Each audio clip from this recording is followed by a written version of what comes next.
다음 주부터 담임 목사님 새롭게 이렇게 시작을 하는데 남성교회에 하나님의 충만한 은혜가 임하기를 기도하겠습니다.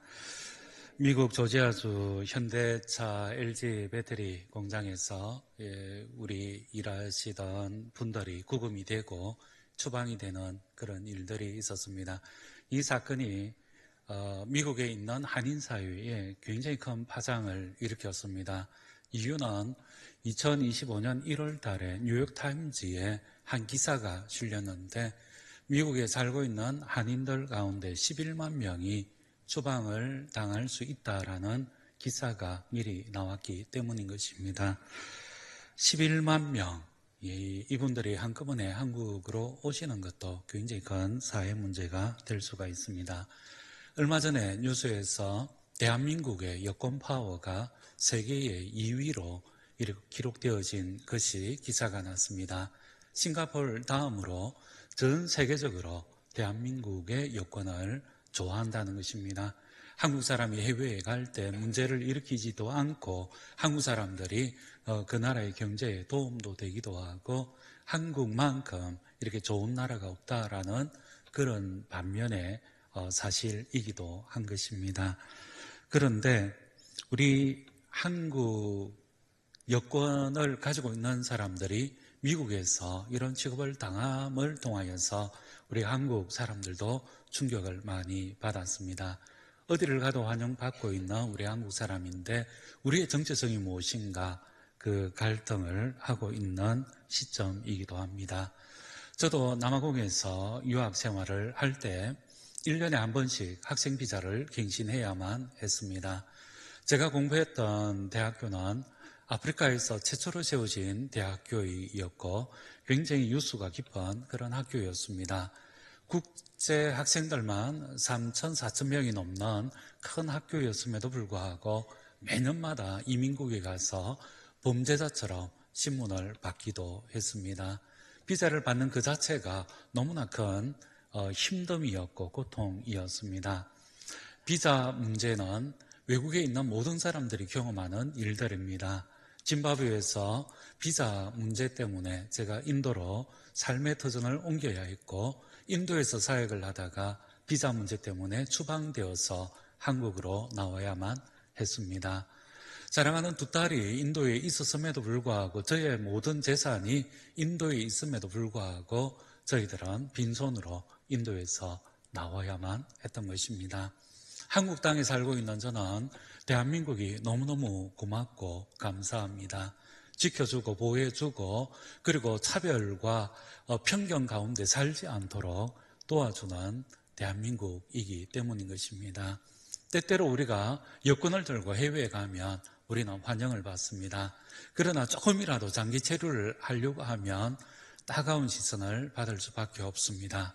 한국 사람이지만은 차별과 그리고 편견 가운데 살아갈 수밖에 없는 것입니다. 끊임없는 경쟁 그리고 바쁜 변화 속에서 살고 있는 우리들은 때때로 우리의 정체성을 잃어버리기도 합니다. 내가 누구인지 모르게 기계적으로 오늘을 최선을 다해서 살아가야 생존할 수 있기 때문에 정신을 놓고 최선을 다하여 다름질을 하곤 합니다. 자기 발견이라는 것은 굉장히 중요한 문제이지만은 우리는 내가 누구인지 알지 못할 정도로 바쁘게 이렇게 살아가면서 때때로 내가 내 자신을 잊어야만 살아갈 수 있는 이 한국 땅에 살고 있는지도 모르겠습니다. 자기 자신과의 첫 만남을 통하여서 삶의 방향성을 찾고 그리고 이 자기 발견을 통하여서 우리의 과거가 떳떳하고 오늘 최선을 다하며 미래를 향하여서 나아갈 수 있는 힘을 가져야 하는 것입니다. 우리는 그리스도인으로서 오늘 이 시대와 그리고 이 현장에서 살아가고 있습니다. 우리의 정체성은 진정 무엇이겠습니까? 우리가 오늘을 살고 있는 우리는 정확하게 하나님 앞에서 어떤 정체성을 가지고 오늘을 살고 있을까요? 남천교회에 계시는 우리 성도님 여러분들은 오늘 내가 인식하고 있는 나는 누구일까요? 그 정확한 정체성을 가지고 있을 때 우리는 오늘을 보람 있게 힘차게 살아낼 수가 있습니다. 바울은 편지를 이렇게 쓰고 있는데 편지를 받는 대상은 로마의 그 굉장히 큰 도시로 있는 빌립보에 있는 성도들에게 편지를 하고 있습니다. 이 빌립보에서는 얼마 전에 사도 바울이 들어가서 선교를 하다가 모질게 채찍을 맞고 쫓겨난 지역이 빌립보입니다. 로마 제국이 세계 정복을 향하여서 나아가는 그 발판으로 존재하는 곳이 빌립보입니다. 옛날 헬라의 영광을 맛보았던 이 빌립보 지역은 로마에 충성해야만 살아남을 수 있다라고 생각을 하며 로마 정부의 정책에 적극적으로 동조하는 곳이었습니다. 황제가 아니라 다른 신을 숭배하는 것은 있을 수가 없는 곳이 빌립보였습니다. 그곳에 있는 성도들은 날마다 다가오고 있는 죽음에 대한 두려움, 핍박과 고난에 대한 염려로 하루하루를 지새우고 있는 것이 빌립보 성도들이었습니다. 그들을 향하여서 외치는 것이 너희가 진정 누구인지를 알라라는 것입니다. 그 빌립보에 살고 있는 성도들은 죽음 앞에 있는 두려움에 떨고 있는 그런 존재가 아니라 하나님 안에서 너희가 누구인지를 알라라는 그 메시지를 이 성경을 통하여서 쓰고 있는 것입니다. 오늘을 살고 있는 우리는 누구입니까? 오늘 우리는 무엇을 향하여서 다름질을 하고 있습니까? 우리의 삶의 목적과 의미는 무엇일까요? 새롭게 담임 목사님과 함께 새 시대를 열어갈 남천교회 성도님들을 향하여서 우리 하나님은 오늘 무슨 말씀을 주실까요? 사도 바울은 17절에 있는 말씀에서 형제들아 너희는 함께 나를 본받으라. 그리고 너희가 우리를 본받는 것처럼 그와 같이 행하는 자들을 눈여겨보라 라고 말하고 있습니다. 사도 바울의 어떤 면을 본받아야 할까요? 사도 바울은 지금 로마 감옥에서 죽음을 앞두고 있는 사형수로 그는 존재하고 있습니다. 사도 바울처럼 해가고 있는 사람들을 어떤 면을 눈여겨봐야 할까요? 비참하게 살고 있는 그 현실을 본받으라고 할까요? 아니면은 처량하게 살고 있는 그런 삶을 통하여서 어떤 교훈을 받으라고 외치고 있는 것일까요? 형제들아, 너희는 함께 나를 본받으라. 무엇을 본받아야 할까? 이것이 오늘 우리가 풀어야 할 숙제입니다. 새로운 역사를 향해 도전하고 있는 남천교회 성도님들이 외칠 수 있는 목소리가 형제들아, 너희는 나를 본받으라. 나의 믿음과 나의 하나님 앞에서 열정과 하나님 앞에 헌신하고 있는 삶을 본받으라라고 외치는 하나님의 교회가 되기를 소망합니다. 하나님의 공동체에서는 어리석은 사람들도 함께 있음을 우리는 보게 되어집니다. 그 어리석은 사람이라는 것은 육신의 세계 가운데 있으며 영적인 것을 알지 못하고 영적인 진리조차도 육신적으로 해석하고 이해하는 사람들이 있다는 것입니다. 예수 그리스도의 부활을 확신하지 못하고 부활의 그 의미, 진정한 의미를 깨닫지 못하는 사람들이 있었습니다.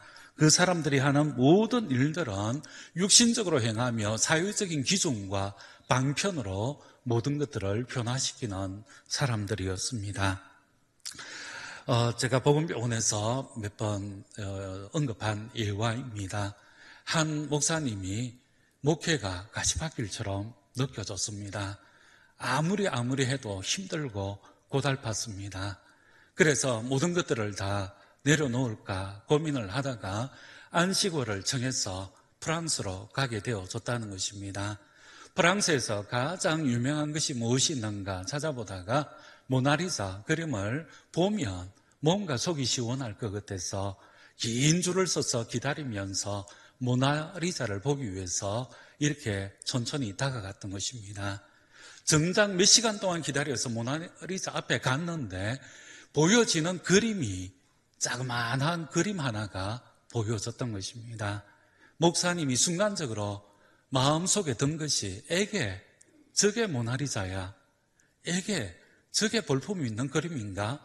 이런 생각이 들어서 뒤돌아서는데 하나님이 뒤통수를 쳤다는 것입니다. 하나님의 글작품은 무엇이겠습니까? 우리 여기에 계시는 성도님 한 사람 한 사람은 하나님의 생명과 맞바꾼 존귀한 사람들입니다.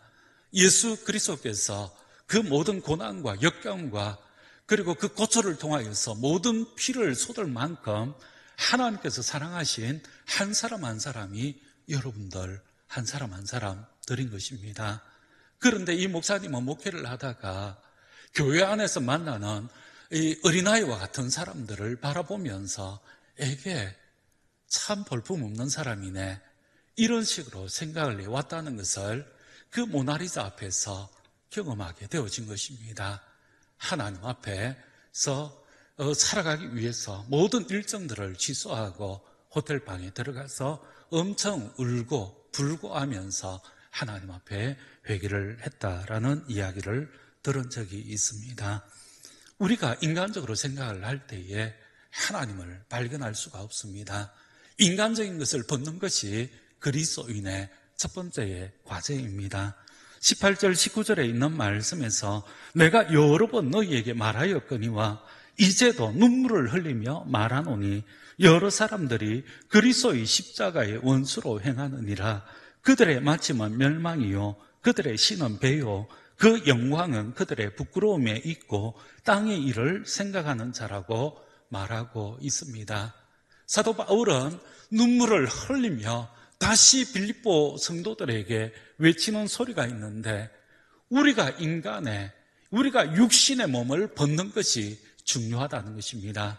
육신적으로 생각하고 육신적으로 판단하고 육신적으로 사고하는 것을 벗어야 예수 그리스도의 진정한 의미를 깨달을 수 있다는 것입니다. 육신에 머문 사람들은 그 사람들을 향하여서 이제도 눈물을 흘리며 말하는 내용이 육신이 아니라 영적으로 생각해야 한다는 것입니다. 육신으로 살아가는 그것이 그리스도의 십자가의 원수로 행한 것이다라고 말하고 있는 것입니다. 오늘 여러분들은 달려가는 삶의 목적이 무엇인지요? 남천교회가 추구하고 남천교회가 목표로 하는 것은 어떤 것입니까? 화려하고 장엄함입니까? 부산의 최고의 교회가 되어지는 것입니까? 수많은 젊은이들로 차고 넘치는 것이 우리의 목표입니까? 손에 잡히고 정말로 눈으로 볼 수 있는 그것을 목표로 하고 있습니까? 추상적이고 손에 잡히지 않는 영적인 그 목표를 우리가 추구해야 되지 않겠습니까? 육신을 넘어서는 그 현실에서는 확실한 믿음이 우리에게 주어져야 합니다. 확실한 믿음이 있을 때에 우리는 하나님 앞에서 살아가는 참된 그리스도인을 발견할 수가 있는 것입니다. 전문 직종에서 근무하시는 분들은 유니폼을 입고 있습니다. 군인을 예를 들어서 보면 육군, 해군, 공군의 군복이 다르지만 같은 군복을 입고 있습니다. 하는 일을 보여주고 있는 것입니다. 해병대와 특수부대 군복은 특수하고 또 다른 모습을 보여주고 있습니다. 그것은 자신의 하는 일을 설명하고 있는 것입니다. 군복을 입는 이유는 개인의 특성이나 개인의 성질, 개인의 가치관, 이것이 강조되는 것이 아니라 공동의 선, 공동의 목적, 그것이 중요하다라는 그 의미로서 군복을 입고 있는 것입니다. 사도 바울은 육신을 초월하여 하나님의 생명으로 살아가는 사명자가 될 것을 요구하고 있습니다. 20절과 21절 말씀에서 보면 그러나 우리의 시민권은 하늘에 있는지라 거기로부터 구원하는 자 곧 주 예수 그리스도를 기다리노니 그는 만물을 자기에게 복종하게 하실 수 있는 자의 역사로 우리의 낮은 몸을 자기 영광의 몸의 형체와 같이 변하게 하시리라 라고 말하고 있습니다. 로마에 살고 있는 로마 시민 그 이상의 의식이 있을 때에 그리스도인은 참된 하나님의 백성이 될 수가 있습니다. 하나님의 백성은 하나님과의 그 관계를 설명하고 있는 것입니다. 이신양면을 위해서 삶을 불태우는 것이 보통 사람들의 모습입니다. 젊었을 때에 우리는 목적을 향하여서 최선을 다하여서 다름질하고자 합니다. 오늘 최선을 다해야 생존할 수 있다라고 생각하기 때문인 것입니다. 그런데 사도 바울은 자신이 최선을 다하여서 살아왔던 자신의 전 삶에 대해서 이런 식으로 설명을 합니다. 읽지는 않았지만은 본문 말씀 위에 있는 7절과 8절 말씀에서 그러나 무엇이든지 내게 유익하던 것을 내가 그리스도를 위하여 다 해로 여길 뿐더러 또한 모든 것을 해로 여긴다라고 말하고 있는 것입니다. 우리가 목표로 했습니다. 우리가 목적으로 삼고 있는 것이 있습니다. 이것을 위하여서 젊음을 갈아 넣은 그런 인생의 목적이 있다는 것입니다. 그 목적을 향하여서 그렇게 열심히 달려왔는데 그를 위하여 모든 것을 잃어버리고 배설물로 여긴다라고 설명하고 있습니다. 자신의 삶의 목적, 자신이 살아왔던 모든 그 추구를 잃어버리고 배설물처럼 버리고 그리고 지워버리는 이유가 무엇입니까? 그것을 9절 말씀에서는 그 안에서 발견되려 하기 때문인 것입니다. 내가 이루어가는 삶이 아니라, 내가 이루어가는 성취가 아니라 예수 그리스도 안에서 발견되어지는 새로운 나를 발견하기 위하여 자신의 모든 삶을 배설물처럼 여길 뿐만 아니라 그 모든 것들을 지워버리고 잊어버리고 그리고 삭제해가며 다시는 기억하지 않겠다라고 말하고 있는 것입니다. 사도 바울이 진정 원했던 자기 발견은 무엇입니까? 11절 말씀에서 죽은 자 가운데서 부활에 이르러 함이라라고 설명하고 있습니다. 부활의 그리스도인으로 살기 위해서 사도 바울이 그때까지 추구해왔던 모든 것들을 지우고 잊고 모든 것을 없애며 예수 그리스도 안에서 발견되어지는 나의 모습, 부활의 그리스도인이 되겠습니다라고 외치고 있는 것입니다. 땅에 기어다니는 나뭇잎을 먹고 있는 애벌레를 통하여서 우리는 나비를 상상할 수가 없습니다. 그것과 마찬가지로 우리 사랑하는 성도님 여러분들 한 사람 한 사람이 누구인지는 오늘 육신의 몸을 입고 있는 이 모습을 통하여서는 상상을 할 수가 없다는 것입니다. 진정한 우리의 모습은 무엇입니까? 진정 하나님께서 빚으시고 만드신 우리 한 사람 한 사람은 어떤 존재일까요? 예수 그리스도의 부활을 입고 있는 하나님의 임재의 그리스도인은 누구일까요? 지난번에 와서도 이 성경 구절을 한번 읽어드린 적이 있습니다. 모든 그리스도인들도 유니폼을 입고 있는데 그리스도인이 입고 있는 유니폼을 갈라디아서 3장 27절 말씀에서는 누구든지 그리스도와 합하기 위하여 세례를 받은 자는 그리스도로 옷 입었느니라. 사랑하는 우리 성도님 여러분들, 우리는 각자 보이는 우리의 모습이 아니라 예수 그리스도를 통하여서 새로운 신분을 가지고 있는데 예수 그리스도로 옷을 입고 있는 우리 자신을 발견해야 합니다. 우리를 통하여서 보여지는 것, 우리를 통하여서 경험되어지는 것, 우리를 통하여서 느껴지는 그 모든 것들은 예수 그리스도 그 모습밖에 없다는 것입니다. 그리스도인은 예수 그리스도의 그 모습으로 예수 그리스도로만 보여지는 것이 참된 그리스도인의 모습입니다. 그리스도인은 삼위 하나님의 임재를 통하여서 새 피조물이 되어졌습니다. 사도 바울이 설명하고 있는 우리의 진정한 정체성은 무엇일까요?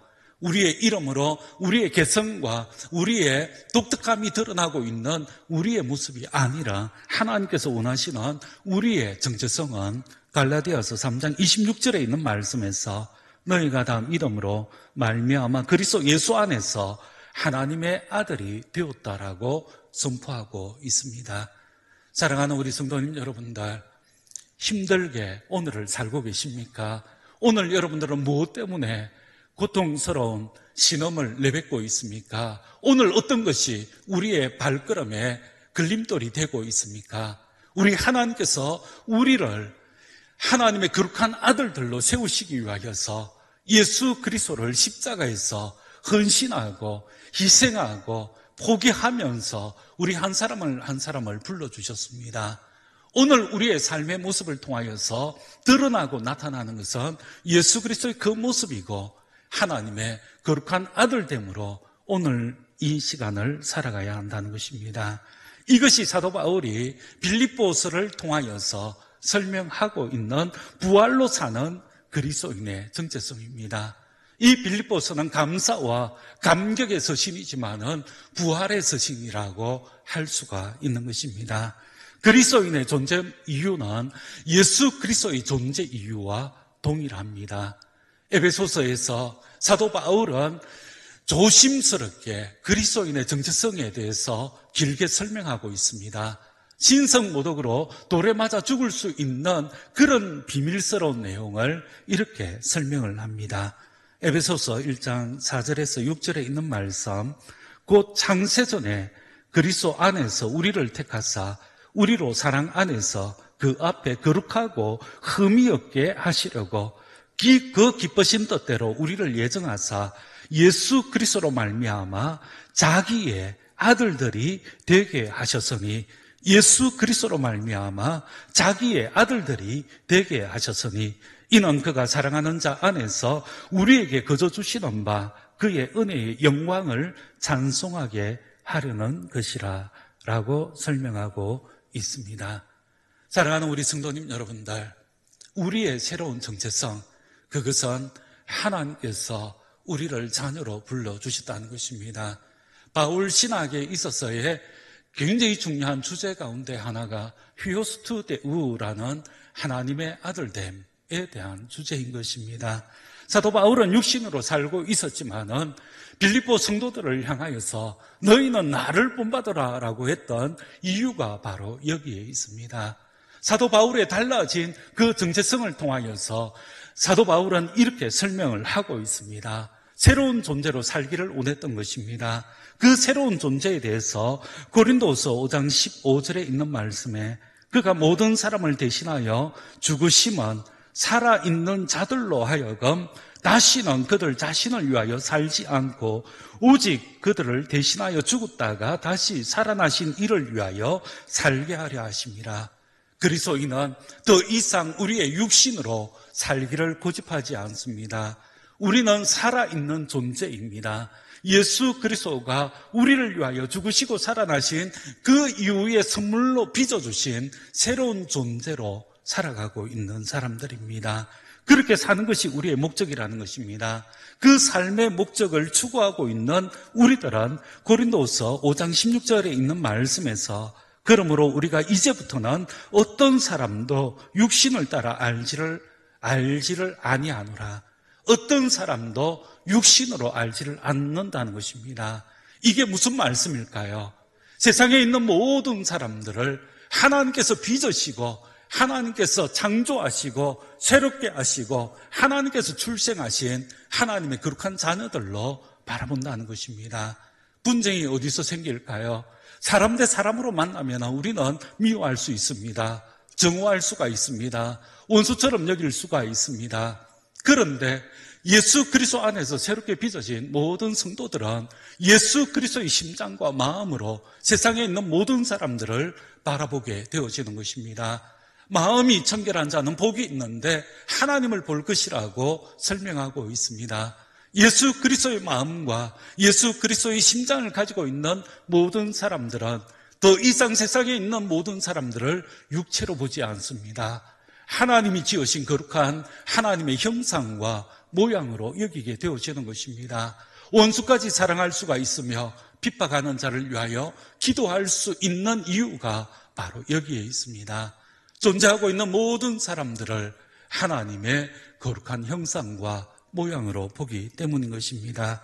사도 바울은 고린도서 5장 18절 초반절에 모든 것이 하나님께로 났으며 라고 했습니다. 하나님께서 지으신 하나님의 거룩한 생명체로 바라보게 되어지는 것입니다. 교회가 세워지고 교회가 부흥하는 이유가 어디에 있겠습니까? 옆에 있는 우리 성도님들 한 사람 한 사람을 사람처럼 여기지 않습니다. 더 이상 육체로 여기지 않습니다. 하나님께서 예수 그리스도의 그 보혈로 새롭게 빚으시고 만드시고 출생하신 하나님의 거룩한 자녀로 바라볼 때에 우리는 존중할 수 있습니다. 섬길 수 있고 사랑할 수가 있는 것입니다. 그리스도인의 궁극적인 모습을 21절 하반절에 있는 말씀에서 우리의 낮은 몸을 자기 영광의 몸의 형체와 같이 변하게 하시리라. 죽음만이 존재하고 있는 로마 감옥에 있는 사도 바울이 외치는 메시지의 핵심은 무엇일까요? 너희는 나를 본받으라 라고 하면서 사도 바울의 어떤 모습을 보라고 하는 것일까요? 사도 바울이 확신하고 있는 것은 무엇일까요? 사도 바울의 초라한 그 육신과 그리고 억눌리고 억압되어져 있는 그런 환경을 바라보라는 말씀이 아닙니다. 하늘 시민권의 진정한 의미는 무엇일까요? 요한계시록 3장 21절에 있는 말씀에 보면 이런 말씀이 있습니다. 이기는 그에게는 내가 내 보좌에 함께 앉게 하여 주기를 내가 이기고 아버지 보좌에 함께 앉은 것과 같이 하리라. 예수 그리스도께서 승리하고 난 이후에 아버지의 보좌, 그 보좌에 앉게 되어졌는데 그것처럼 믿음으로 승리하는 모든 성도들을 예수 그리스도의 보좌에 앉게 해 주시겠다는 것입니다. 여러분들 이게 무슨 말씀일까요? 여러분들의 인식으로는, 여러분들의 그 능력에서는 이해가 될 수 있는 말씀이십니까? 믿음으로 승리한 그리스도인들에게 예수 그리스도의 그 보좌에 함께 앉게 해주시는 것이 그리스도의 구속의 목적입니다. 그리스도께서 믿음으로 승리한 성도들에게 자신의 보좌를 내어주십니다. 그 보좌는 세상을 새롭게 창조하는 하나님의 권능의 보좌입니다. 계시록 20장 4절에 있는 말씀에서 이전에 했던 그 말씀에 대한 곡해와 그리고 의미를 찾지 못할까 염려하여서 다시 한번 외치는 말씀이 있습니다. 또 내가 보좌들을 보니 거기에 앉은 자들이 있어 심판하는 권세를 받았더라. 또 내가 보니 예수를 증언함과 하나님의 말씀 때문에 목배임을 당한 자들의 영혼들과 또 짐승과 그의 우상에게 경배하지 아니하고 그들의 이마와 손에 그의 표를 받지 아니한 자들이 살아서 그리스도와 더불어 천년 동안 왕노릇 한다는 것입니다. 믿음으로 승리하고 믿음으로 이겨낸 자들이 앉는 그 보좌가 있는데 그리스도와 함께 천년 동안 세상을 통치하게 되어진다라는 말씀인 것입니다. 이 땅 살아가면서 그리스도에 대한 믿음을 붙들고 핍박과 순교를 두려워하지 아니한 성도들은 살아서 예수 그리스도의 그 은혜의 보좌에 함께 앉게 되어지는 것입니다.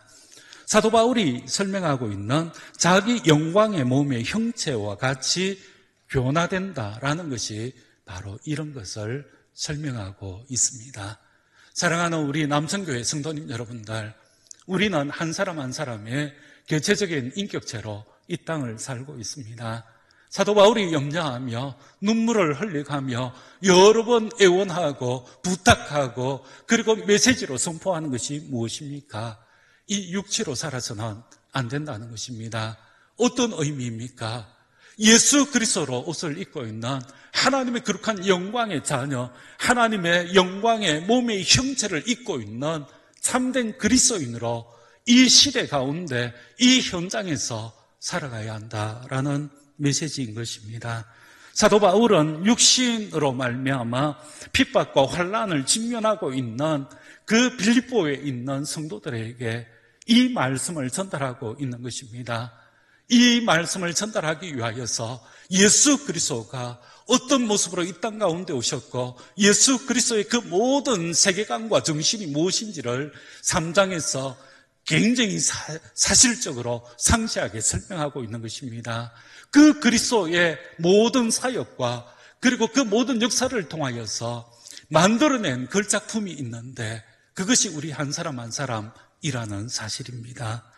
그래서 우리는 죽음을 앞두고 있는 처량한 존재가 아니라 이 땅 가운데 힘들게 살고 있는 한 사람의 개체적인 인격체가 아니라 하나님의 창조의 걸작품, 하나님의 거룩한 아들들로 이 땅 가운데 존재하고 있다는 것입니다. 예수 그리스도의 형체의 아름다움으로 죽음을 앞두고 있는 감옥에서도 사역을 쉬지 않고 하나님의 복음을 외치고 있는 사도 바울은 담대하게 핍박 가운데 있는 빌립보 성도들에게 너희는 나를 본받으라 라고 외치고 있는 것입니다. 남천교회 성도님 여러분들, 우리 성도님들은 단순한 한 인생으로 이곳에 존재하고 있는 것이 아닙니다. 예수 그리스도로 옷을 입고 있고 하나님의 통치와 보호를 받고 있는 하늘나라의 시민권자들입니다. 여러분들 한 사람 한 사람은 예수 그리스도의 영광의 몸을 입고 하나님 아버지의 아들됨으로 이곳에 존재하고 있다는 것입니다. 여러분들이 가지고 있는 영적인 세계, 여러분들이 가지고 있는 하나님의 거룩한 신비의 그 능력을 통하여서 이 남천동과 부산이 살게 되어진다는 것입니다. 여러분들 다시 한번 새로운 은혜의 역사하심에 동참하시고 하나님과 동력을 하시는 남천교회가 되어지기를 소원합니다. 남천교회는 성령 하나님으로 충만하게 되어지며 부흥을 경험해야 합니다. 그래야 이 지역이 살게 되어지고 그래야 부산 땅에 새로운 생명이 도래하게 되어지기 때문인 것입니다. 남천동에 살고 있는 모든 사람들을 육체로 보지 아니하고 하나님의 거룩한 형상과 모양으로 바라보며 그들을 향하여서 사역을 감당하게 되어질 때에 예수 그리스도의 거룩한 아들들이 이곳으로 몰려와서 이곳에서 하나님께서 기뻐하시는 거룩한 은혜의 찬송이 퍼져나가는 하나님의 몸된 교회가 될 줄 믿고 확신합니다. 예수 그리스도로만 충만하기를 원합니다. 예수 그리스도로만 무장하기를 원합니다. 지난 여름에 있었던 우리 복음병원 사역 잠시만 소개하고 마치겠습니다. 저희들이 84명의 선교팀이 남아공에 다녀왔습니다. 남아공에 다녀오면서 저희들이 경험한 것은 놀라움이었습니다. 저녁마다 아침마다 기도와 집회가 있었는데 우리 교수님이 나오셔서 울먹울먹 하시면서 하나님의 은혜가 너무나 놀랍습니다 라고 간증을 했습니다. 그 모습을 바라본 우리 많은 학생들 더 깊은 감동을 받았습니다. 저희들이 단순하게 1차적인 진로를 목적으로 아프리카에 간 것이 아닙니다. 저희들은 여러 파트로 팀이 나누어져 있었습니다. 수술팀이 있었습니다. 한국에서는 쉽게 할 수 있는 수술이었지만 그 나라에서 그 수술을 받지 못하면 그들은 2, 3년 안에 이 땅에서 존재하지 못하는 그런 환자분들이었습니다. 교수님 두 분이 수술방에 들어가서 이틀 동안 계속해서 수술만 하게 되어졌습니다. 그리고 연구팀이 있었습니다.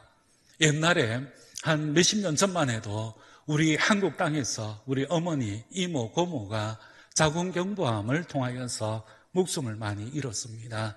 우리 고신대학교 복음병원에 계시는 우리 교수님들이 서던 아프리카에 있는 여성들을 생각을 하며 자궁경부암 대치를 위해서 노력을 하고 있습니다. 몇 차례에 걸쳐서 아프리카로 들어갔습니다. 처음에 들어갈 때에 무작정 들어갔다가 부경대에서 자궁경부암을 검사할 수 있는 스코프가 1억, 2억 정도 하는데 한 5만 원 정도 되는 이 휴대폰에 꽂기만 하면 검진할 수 있는 스코프를 만들어서 그것을 가져가서 뿌렸습니다.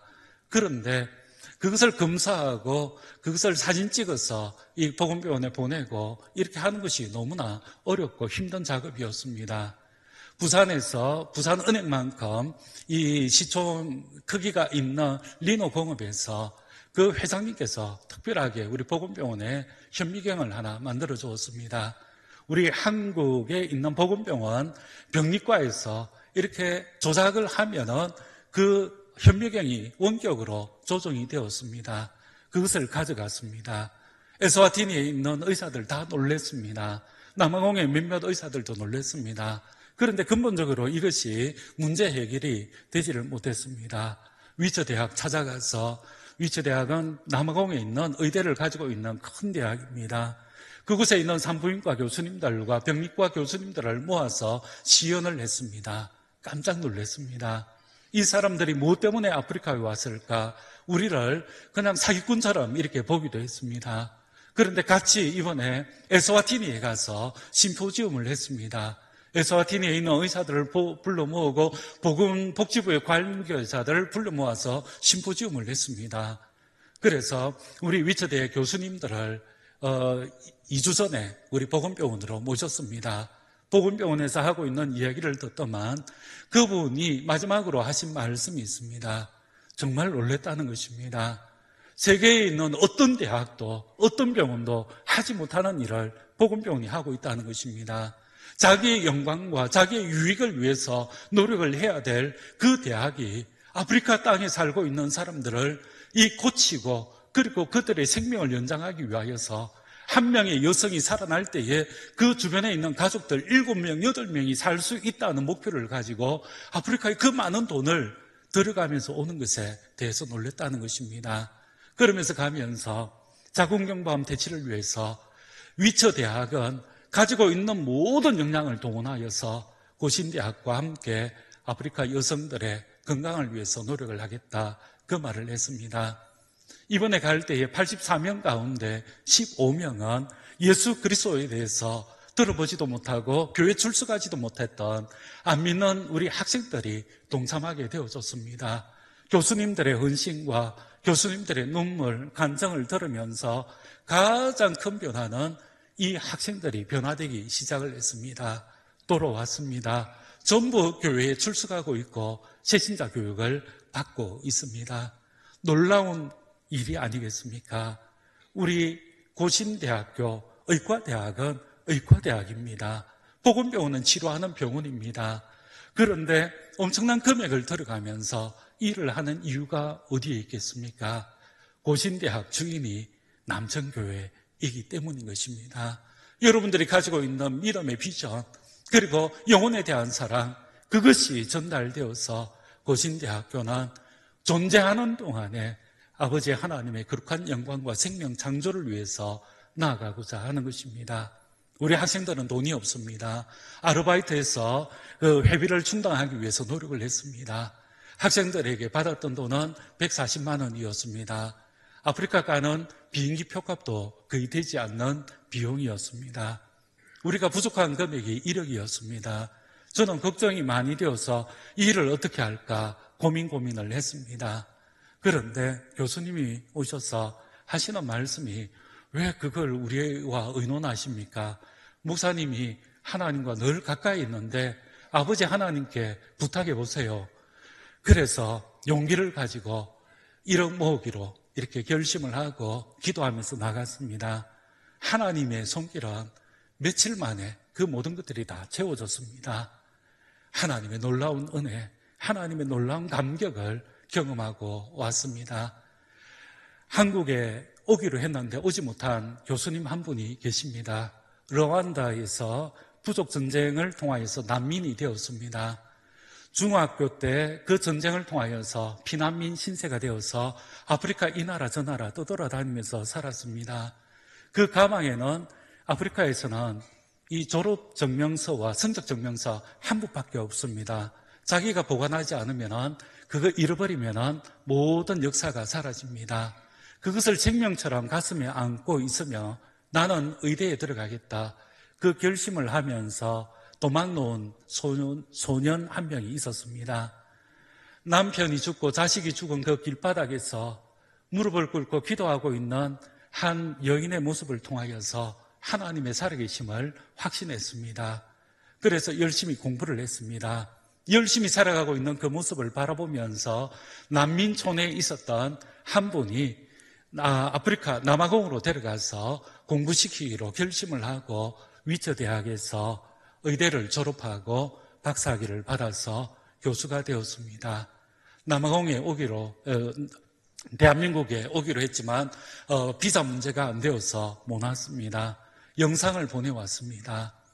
영상을 보내오면서 복음병원과 고신대학 의대 소식을 들을 때마다 감동을 받는다라고 말하고 있습니다. 여러분들, 우리는 육체적으로 살지 않기를 원합니다. 우리는 가지고 있는 신분이 있습니다. 예수 그리스도로 옷을 입고 있고 예수 그리스도의 심장과 마음을 가지고 있는 우리는 그리스도인들입니다. 그것이 부활의 그리스도인이고 하늘 시민권을 가지고 있는 하나님의 거룩한 백성들입니다.